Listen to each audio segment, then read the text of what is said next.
자, 그러면 이제부터 제가 하나씩 풀어드리도록 하겠습니다. 이 가방 안에 무엇이 들어있느냐 하면 말이죠. 자, 주목해 주세요. 뭐야? 뭘까? 뭐야? 배짱이야? 무슨 인형도 의미예요? 있고. 돈이다. 신박한 게 들어 있어요. 오, 현금. 가짜 돈이죠? 현금인데 얼굴이 네. 제대로 안 보여. 모형. 그리고 인형인데요. 네. 쉬고 있네. 네, 쉬고 배짱이처럼. 휴식 중인 인형. 아, 그다음에 야, 야. 요거. 야, 요 두 분의 야. 또 행복한. 올해 결혼을 하라는 거. 우리 결혼 사진 있어. 자, 2025년도에는 말이죠. 부자가 되기 위해서 이 세 가지 중에 딱 한 가지만 빼고는 없애셔야 됩니다. 한 가지를 빼고 없애라. 그럼 그러니까 두 휴식이요. 가지를 없애야 되는 거죠. 돈, 다 알겠는데 돈과 휴식은 알겠는데 이건 무슨 의미예요? 어. 근데 제 입장에서 이걸 빼기는 좀 이 자리에서 그렇죠. 빼긴 좀 그래서 각각이 저는 그럼 요거는 결혼 남기겠습니다. 요거 두 개를 빼야 된다. 저는 휴식을 빼야 될 근데 것 같아요. 각각 뭘 의미하는 건지 좀 설명해 주시면 좋을 것 같아요. 자, 그럼 이제부터 제가 이 중에서 없애야 하는 것부터 차례대로 하나씩 설명을 해드리도록 하겠습니다. 제일 먼저 버릴 것은 말이죠. 이게 돈이죠. 자, 그런데 이게 가짜 돈입니다. 가짜 돈. 지금 보시면 아시겠지만 바로 가짜 돈, 빚을 없애야 합니다. 자, 어려울 때는 말이죠. 무조건 빚부터 갚아야 합니다. 자, 제가 얼마 전에 문자를 은행에서 받았는데 제가 마이너스 통장이 있는데 안 쓴 지가 오래됐거든요. 그러다 보니까 7.2%인 금리를 7.1%로 깎아주겠다. 금리가 이러면서 차이가 문자가 큰 차이가 없어요. 왔어요. 금리 높다. 그러니까 그래도 신용 깎아준다는데 약간 혹하지. 그러죠. 신용이 아무리 좋은 사람이라 하더라도 7%, 8% 빚이 있는데 그걸 안 갚고 다른 투자를 생각한다면 그게 올바른 수익이 날 가능성이 그러네요. 없습니다. 물론 뭐 근데 이제 갑자기 정말 얻어 걸린다 할지 정말 이게 뭔가 시대의 흐름을 잘 읽으면은 불가능한 얘기는 아닌 것 같기도 하고 최근에 특히나 이제 뭐 트럼프 대통령 당선인 그렇죠. 블록체인 뭐 난리가 났었잖아요. 한마디로 말해서 이렇게 좀 전에 오상진 아나운서가 얘기했던 것처럼 네. 정말 대박이 나는 경우 그거는 결국 정말 1000명 중에 4, 5명인데 나머지의 사람들이 그 4, 5명이 나에게도 일어날 거라고 생각하게 하는 착각을 불러일으키게 하는 거죠. 자, 그러니까 빚만 갚아도 사실은 7, 8% 정도 수익을 지금 얻고 있는 겁니다. 뒤집어 생각하면 그렇네. 그죠? 주식 투자는 그런 맹점이 있는 것 같아. 누가 벌었다는 얘기만 있잖아, 사실. 네. 그 사람이 길게 보면은 계속 손해를 보다가 이걸로 한번 만회를 한 건 정도인데도 이걸로 이제 번 거라고 생각하는 그러네. 거야. 어찌 보면 우리 사람들이 듣고 싶은 얘기만 듣는 것 같아요. 맞습니다. 뭔가 돈을 벌었다면 그건 듣고 싶은데 그러니까. 잘 안 돼서 이 얘기는 사실 흘려 듣거든요. 그래서 우리가 귀를 잘 열고 있어야 됩니다. 맞습니다. 요즘은 사실은 뭐 빚이 아예 없는 분들은 찾기가 참 어렵잖아요. 혹시 어떤 빚은 괜찮고 어떤 거는 굉장히 빨리 갚아야 된다. 이런 구분이 있을까요? 자, 많은 분들이 그냥 뭐 급한 불대로 그냥 앞에 끄면 되는 거 아니야 이렇게 이야기하시는데 빚을 갚는데도 순서와 효과적인 방법 이런 것들이 있습니다. 첫 번째는 그래서 이런 것들을 우리가 잘 알아내기 위해서 나의 부채 현황을 정리를 해야 됩니다. 우선 부채명, 금융기간, 대출금액, 이자율, 그리고 기간, 어허. 그리고 내가 내는 이자나 원금이 얼마나 되는지를 일목요연하게 적어볼 필요가 있습니다. 근데 어쨌든 좀 고통스럽지만 저렇게 일목요연하게 정리를 해서 나의 상황을 판단한다. 이게 인정을 굉장히 중요한 맞아요. 거군요. 네, 네. 그렇죠. 이렇게 내 빚 상황을 정리해 두면 자, 두 번째로는 어떤 빚을 먼저 상환해야 되는지 그 우선순위를 정해야 되는데 대출에는 참고적으로 착한 대출이 있고 나쁜 대출이 있습니다. 자, 지금 사진 한번 보시면요. 네. 부채명이 있고 레버리지가 있고 낮은 이자율, 원금 보전. 그러니까 원금 보전이 되는 대출이냐 안 되는 대출이냐. 원금이. 뭐 예를 들면 주담대나 전세자금 대출이자는 일단 원금이 어디 날아가는 건 아니지 않습니까? 그렇죠. 내가 가지고 있는 거니까. 그다음에 뭐 낮은 이자율, 이자율이 높은지 낮은지. 근데 레버리지가 무슨 뜻인가요? 자, 레버리지는 자산 증식 효과가 있느냐 없느냐를 얘기하는 겁니다. 그러니까 예를 들면 내가 빌려온 것이 네. 그냥 소비로 없어진 신용대출인지 아니면 어딘가 투자돼서 뭔가 나의 자산 증식에 도움이 될 수도 있는 건지 어허. 이런 것들을 꼼꼼히 따져서 부채 상환에 대한 우선순위를 정하셔야 된다. 어허. 자, 그렇다면 이제 가짜 돈, 인형, 결혼 사진 세 가지 중에서 2025년에 부자가 되기 위해서 그러면 다음으로 없애야 될 건 뭡니까? 여러분도 아시겠지만 세계 5대 부자 아시죠? 베르나르 아르노, 그다음에 일론 머스크, 워렌 버핏, 레리 앨리슨, 제프 베이조스. 뭐 많이 익히 들어서 여러분들 아시겠지만 이런 분들이 이걸 좋아하지 않는다고 합니다. 쉬는 거? 결혼? 내가 보기 휴식일 것 같아. 그래, 워커홀릭. 다 워커홀릭. 그렇죠. 안 쉬잖아요. 네. 자, 세계 5대 부자가 싫어하는 거는 바로 주말이라고 합니다. 왜? 주말이 제일 좋은데? 자, 뭐 예를 들면 이런 거 있지 않습니까? 나 회사 가고 싶어. 뭐 일하고 싶어. 예를 들면 일요일 날 저녁에 네. 갑자기 내일 나가서 회사 가서 일할 생각에 가슴이 설레서 잠이 안 온다. 뭐 그런 이런 사람은 현상이 근데 거의 발생하면 없잖아. 좋겠는데 반대로 일요일 날 저녁만 되면 가슴이 답답하다. 또 뒷목이 뻣뻣하다. 이런 분들 같은 경우는 네. 어쨌든 아직까지는 약간 생계형 경제 활동일 가능성이 높다라는 얘기인데 정말 부자가 되는 사람들의 라이프 스타일을 보면 월요일부터 금요일까지가 매우 행복합니다. 그러니까 무슨 얘기냐면 오로지 평일날은 힘들고 주말만 기다리는 라이프가 아니다라는 거예요. 젊었을 때 일론 머스크 같은 경우는 일주일에 100시간을 일했다는 얘기도 있는데 자기가 즐겁지 않다면 절대 못하는 거거든요.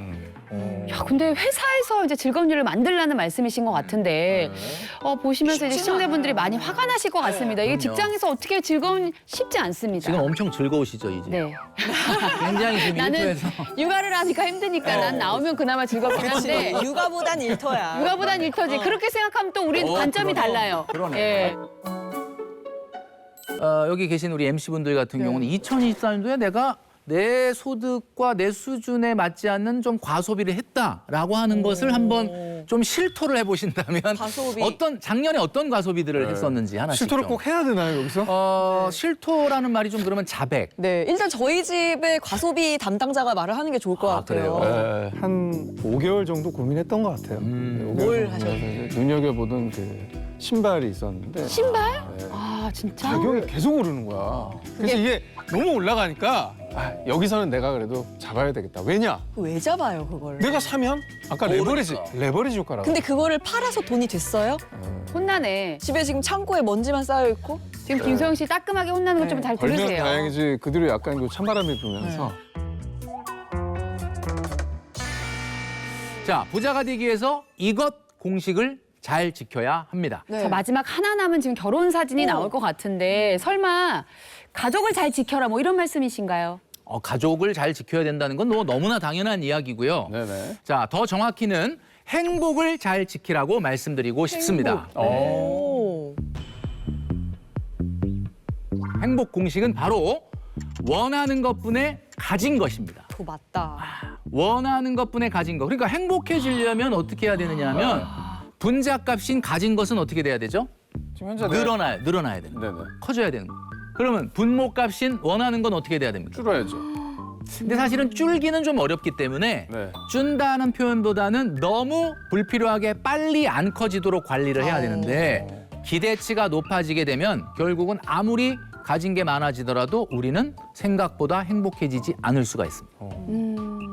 아니 근데 제가 그 아까 저 공식에다가 한번 대봤어요. 저는 사실은 원하는 것은 제가 사실 이제 결혼하고 싶어서 남편을 원했지만 가진 것은 남편과 아이들을 가져서 사실 저는 이제 행복을 분자값이 훨씬 네, 크네. 분자값이 커요. 그래서 이미 저는 옛날보다 많이 행복하다라고 생각을 예. 했는데 그 생각의 차이라는 걸 다시 한번 느꼈어요. 만약에 제가 여기다가 원하는 것은 뭐 예를 들어 건물주야. 근데 가진 거 건물이 없잖아요. 그럼 불행하잖아요. 맞아. 예를 들면 그 원하는 이재 씨가 지금 어떻게 보면 우리 시청자분들에게 네. 정확하게 이 공식을 설명해 주신 그래요? 거예요. 저는 그 생각을 계속 이게 지금 뭐냐면 했어요. 네. 지금 생각하기에 따라서 네. 다른 거 아니겠습니까? 말씀하셨던 것처럼 네. 내가 갖지 못한 것을 분자값에 놓고 내가 갖고 있는 것을 보면 초라해질 수밖에 없지 않습니까? 네네. 내가 갖고 있는 것에 대한 가치를 발견하는 행동을 해야 되는데 지금 이재 씨가 내가 갖고 있는 게 뭐지라고 하는 것을 발견했기 때문에 행복한 거예요. 자, 그렇다면 어떻게 행복 공식을 잘 유지할 수 있는지 두 가지 방법을 설명해 드리겠습니다. 자, 첫 번째는 나의 현실적인 목표를 계획해야 됩니다. 마라톤을 하는 선수의 목표는 42.195km 결승점이지만 그분은 뛸 때 결승점을 생각하고 뛰지 않습니다. 내 앞에 100m를 열심히 뛸 뿐이죠. 무슨 얘기냐? 매우 단기적인 목표. 그러니까 우리 시청자 여러분들이 올해 2025년도 연말 됐을 때에 내가 만들어낼 수 있는 변화. 이런 것들을 해야지 내가 10년 후에, 20년 후에, 30년 후에 어떻게 될 거야 라고 하는 목표도 물론 중요하지만 단기적이고 현실적이고 명확한 목표를 갖는 것이 굉장히 중요하다라는 겁니다. 그러니까 스스로 현실적이고 좀 명확한 목표를 또 세워두는 게 이런 어떤 분모나 분자값을 관리하는 데 아주 정확한 방법이겠네요. 맞습니다. 자, 두 번째는 우리가 사용하는 모든 소비 있죠? 그 소비에 예산을 만들어 보는 거. 배달 음식 예산, 점심 예산, 요즘 또 빵들 많이 드시는데 베이커리 예산. 빵값 비싸요. 요렇게 나눠서 쓰면 근데 이거 괜찮은 것 같아. 생각보다 이렇게 예산이 있잖아요. 그러면 조금 모자랄 때 아이 조금 참자. 그리고 나중에 먹자. 맞아. 이렇게 되면서 자신을 설득할 무기가 생기게 되고 항상 예산을 이렇게 쪼개 놓는 사람은 답답한 게 아니라 예산 안에서 자유로울 수 있다. 근데 진짜 이렇게 세부적으로 예산안을 정해놓으면 쉽게 돈을 못 쓸 것 같아요. 이게 네. 약간 인내심도 생기고. 실제로 요즘 MZ세대 사이에서요. 꼭 필요한 것만 사고 불필요한 물건 구매는 자제하는 욜로가 아니라 요노족이 있다고 하더라고요. 맞습니다. 네. 최근에 2030 사이에 요노족, You Only Need One이라고 하죠. 딱 필요한 한 가지만 소비한다라고 하는 요노족이 등장을 했는데 고물가, 고금리, 고환율 시대에 새롭게 나타난 소비 형태라고 볼 수가 있습니다. 네네. 그래서 오늘 제가 그 사연 하나를 가지고 왔습니다. 네. 자, 사연인즉 분명 큰 돈 쓰는 건 아닌데 네네. 아, 이상하게 저축할 돈이 없어요라고 하는 사연자님의 사연이었어요. 이런 사연자 많아요. 네. 네. 자, MZ 세대고요. 90년대 후반에 태어났는데 월급은 현재 290만 원이라고 합니다. 90년대 후반이면 능력 있는 거 아닌가요? 그죠? 굉장히 나이가 어린데. 네, 같이 보도록 하겠습니다. 자, 일단은 겨울맞이 패딩을 구매하셨네요. 작년엔 겨울이 없었나요? 상진 씨. 겨울이 올해 처음 찾아온 건 아니거든요. 상진 씨는 신발이 없으세요? 저는 네? 저는 진해예요. 제 별명이 진해예요. 진해. 아니, 신발을 많이. 그 나는 이분 되게 귀여운 게 그냥 패딩 구매가 아니라 겨울맞이 패딩 구매, 겨울맞이 니트 되게, 주자, 겨울맞이 어구부츠. 아까 되게 미안한 말 쓰면서도 겨울을 굉장히 겨울맞이. 잘 엄청 맞이하시는데 아니 우리가 뭐라고 안 혼내요. 뭘 이렇게 겨울맞이 겨울을 많이 맞이했어. 괜히 미안해가지고. 아니 저는 사실 여기서 큰 지출 지금 아까 그 배달 음식 50만 원 있죠. 이거 나는 음식. 한 달에 배달 50만 원 시켜 먹는 거 이거는 조금 문제가 있어요. 왜냐하면은 저도 솔직히 배달 음식이 지금 좀 찔리는 게 제가 과소비를 진짜 안 하는 게 유일하게 배달 음식을 좀 쓰는데 이게 한 끼 먹는데 요즘 막 25,000원 막 이래요. 이걸 아껴야 되는데 지금 여기서 구멍이 커요. 근데 사실 그 네. 배달 음식 50만 원이라고 해서 네. 굉장히 좀 지적들을 많이 해주시는데 이분이 요리를 좀 잘 못해서 장보기 예산이 없고 오로지 50만 원으로 어떻게 보면 식비를 해결하는 것 같은 느낌이 들거든요. 네. 사실은 식비의 비중이 엄청나게 높다고 보기는 어려워요. 그런데 이제 되도록이면 물론 장보기로 조금 배달 예산을 줄이면야 당연히 좋겠지만 저는 뭐가 보이냐면 일단 290만 원이라는 소득 중에 유일하게 저축이라고 되어 있는 게 딱 하나가 보이는데 그게 적금 30만 원입니다. 야, 적금도 하네 그래도. 네, 적금 30만 원. 일단 머니 트레이너가 봤을 때 가장 첫 번째로 지적을 하고 싶은 건요. 네네. 일단 소비와 저축의 비율에서 저축이 10%밖에 안 된다는 안 되죠. 점. 요것은 조금 고쳐야 된다. 그럼 몇 퍼센트가 돼야 돼요? 뭐 개인의 상황에 따라 다른데 지금 전세 대출이 60만 원이라고 한 걸 보면 네. 이분이 지금 부모님과 같이 생활하는 게 아니라 독립주거 생활을 하시는 것 같아요. 맞아요. 60만 원 정도면 거의 1억 5천만 원 정도의 전세자금 대출이 있다는 얘기인데 네네. 저는 이거는 조금 과다하다는 생각이 들거든요.